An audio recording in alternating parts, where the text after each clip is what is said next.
This diagram shows a cross-section through bar 8. In 2002, most of the bar was skimmed down to about water level. It was very flat. The blue line representing 2002 shows the effects of gravel deposition through the 1990s. Up to 25 feet had been deposited, and about 3/4 of the cross-sectional area had been removed for flood conveyance. This greatly reduces the ability of the river to carry floods, thus floods are higher, and also reduces the ability to carry sediment, so deposition increases. It's important to understand these changes in terms of the processes of the river which is trying to convert itself back to a former wide, shallow channel from the deep, narrow one that was artificially dredged. This shows an area in 1898 around Dry Creek, which shows an island, and the river channel has got the tight lines. You can see all the properties nearby are agricultural lands. So this is a time when the river was wide and shallow, and the following sequence will show what's happened through the different eras. The same area in 2005 shows this grading bar such as bar 8, which has come up over 25 feet and is much more dense in vegetation. Bar 9 has grown considerably, almost doubling in size and removing bank from the east side by erosion. During this time, you can also see agricultural lands with meander scars of the old channel, the former wide, shallow channel. Now that the channel is filling and less able to carry a coarse sediment load, it wants to become a wide, shallow channel. Now a scenario is modeled showing a flood in this constricted area. Bar 8's become a bedload constriction. You can see the trees of vegetation sticking out of the top. The channel has become split, but most importantly, there's a constriction that only allows so much floodwater and sediment to move. Thus, sediment begins to deposit and fill the channel. This occurs during one large flood, such as the 1995 flood. It's important to know that the conditions prior to 95 flood are changed considerably now.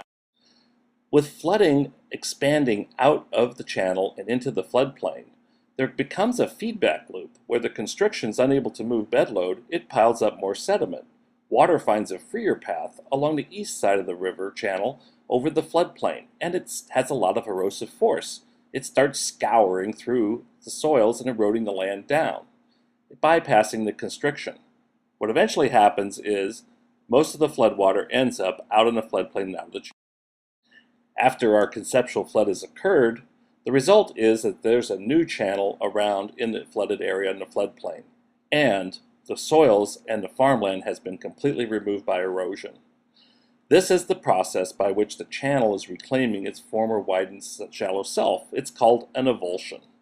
This would occur during one flood, say the size of the 1995 flood, which was about a 30-year flood event. That has a great chance of occurring in a 10-year period and is about to happen. This sequence of aerial photographs of bar 8, taken from 1987 to 2002, shows the visual changes in vegetation cover occurring while the bar graded 25 feet. As you can see in the far left panel, the river is low to the low water channel. The bar is low, and you can see ponds of water in places. The middle photograph shows vegetation starting to grow in 2002, and then by 2006, there are trees over 20 feet occurring on the bar, where once it was 25 feet lower. The effect of sediment filling the channel and vegetation growth has been to reduce channel flood capacity dramatically. 6 feet of channel capacity has been lost during a 100-year event around the Highway 101 bridge at the upstream end of the Middle Reach. This reduces the volume of water that the channel could carry, so it comes out of bank sooner, a 10-year flood instead of a 100-year flood. Also, the ability of the river to move coarse sediment has been reduced dramatically, so more deposition occurs, further causing more problems. Besides loss of flood capacity, another effect of channel filling with sediment and vegetation is that point bars have developed, particularly at bar 9 where the outside bank and east bank is not protected. This area has eroded 10 acres of prime, mature riparian vegetation, and now the eroding bank is dangerously close to vineyard land. Now the landowner will face a difficult choice of spending literally millions of dollars to try to protect his bank or give up land to the river.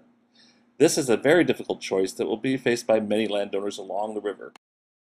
There is a way, however, to manage sediment, and this was demonstrated in Middle Reach in 2002 and 2007 when 2 bars, one near Healdsburg called Bar 2 and one downstream called Bar 13, were skimmed. Approximately 500,000 tons of material was removed from both of these bars in 2002 and 2006, and they both replenished and came right back to where they were before the skimming. These cross-sections shows Bar 13 coming up an average of 10 to 12 feet. This is one way to manage sediment in a reach.